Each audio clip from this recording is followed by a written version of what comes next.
Assalamualaikum warahmatullahi wabarakatuh. Salam, namo budaya.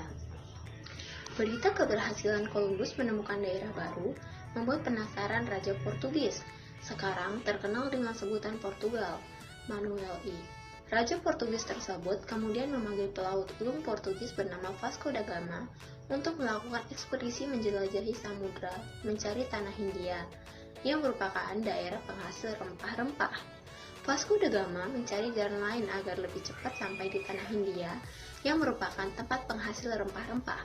Kebetulan sebelum Vasco da Gama mendapatkan perintah dari Raja Manuel I, sudah ada pelaut Portugis bernama Bartolomeu Dias melakukan pelayaran mencari daerah timur dengan menelusuri pantai barat Afrika.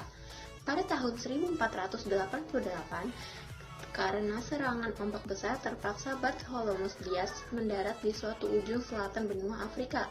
Tempat tersebut kemudian dinamakan Tanjung Harapan. Ia tidak melanjutkan penjelajahannya, tetapi memilih bertolak kembali ke negerinya. Pada Juli 1497, Vasco da Gama berangkat dari pelabuhan Lisabon untuk memulai penjelajahan samudra. Berdasarkan pengalaman Bartolomeu Dias tersebut, Vasco da Gama juga berlayar mengambil rute yang pernah dilayari Bartolomeu Dias. Rombongan Vasco da Gama juga singgah di Tanjung Harapan. Atas petunjuk dari pelaut bangsa Moor yang telah disewanya, rombongan Vasco da Gama melanjutkan penjelajahan berlayar menelusuri pantai timur Afrika, kemudian berbelok ke kanan untuk mengarungi Lautan Hindia atau yang disebut dengan Samudra Indonesia. Pada tahun 1498, rombongan Vasco da Gama mendarat sampai di Calicut dan juga Goa di pantai barat India. Ada pemandangan yang menarik dari kedatangan rombongan Vasco da Gama ini. Mereka ternyata sudah menyiapkan patok batu yang disebut Batu Padrao. Batu ini sudah diberi pahatan lambang bola dunia. Setiap daerah yang disinggahi kemudian dipasang patok Batu Padrao sebagai tanda bahwa daerah yang ditemukan itu milik Portugis. Bahkan di Goa, India itu, Vasco da Gama berhasil mendirikan kantor dagang yang dilengkapi dengan benteng. Atas kesuksesan ekspedisi ini, maka oleh Raja Portugis, Vasco da Gama diangkat sebagai penguasa di Goa atas nama pemerintahan Portugis. Setelah beberapa tahun tinggal di India, orang-orang Portugis menyadari bahwa India ternyata bukan daerah penghasil rempah-rempah. Mereka mendengar bahwa Malaka merupakan kota pusat perdagangan rempah-rempah.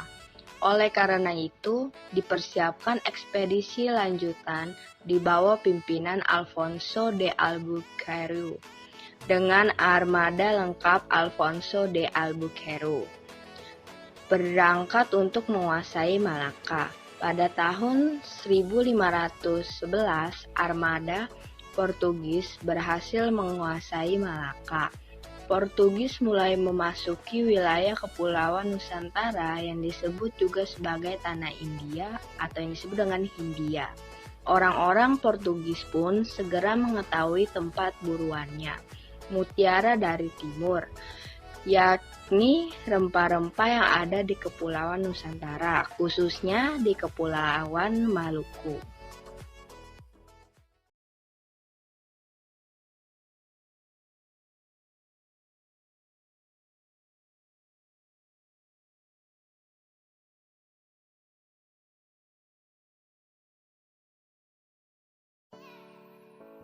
Perlu ditambahkan bahwa dengan dikuasainya Malaka oleh Portugis pada tahun 1511 telah menyebabkan perdagangan orang-orang Islam menjadi terdesak.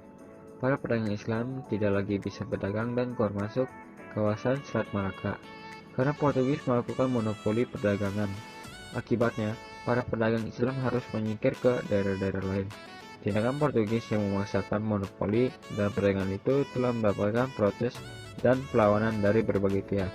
Sebagai contoh, pada tahun 1512 terjadi perlawanan yang dilancarkan seorang pemuka masyarakat yang bernama Pate Kadir.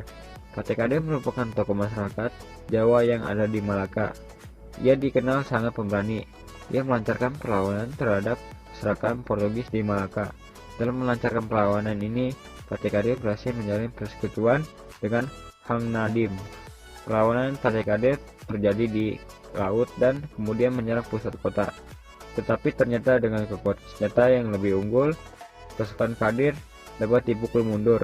Kadir semakin terdesak dan kemudian berhasil meloloskan diri sampai ke Jepara dan selanjutnya ke Demak.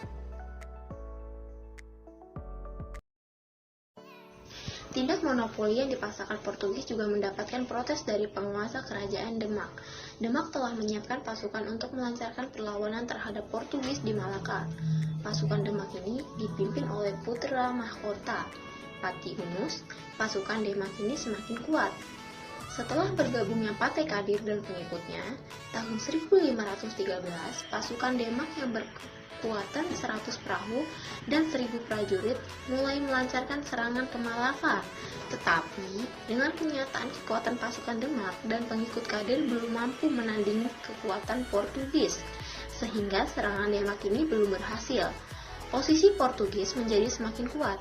Portugis terus berusaha memperluas monopolinya hingga sampai ke Indonesia.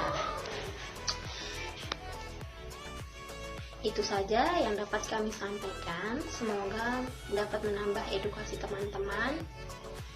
Mohon maaf bila ada kata-kata yang salah.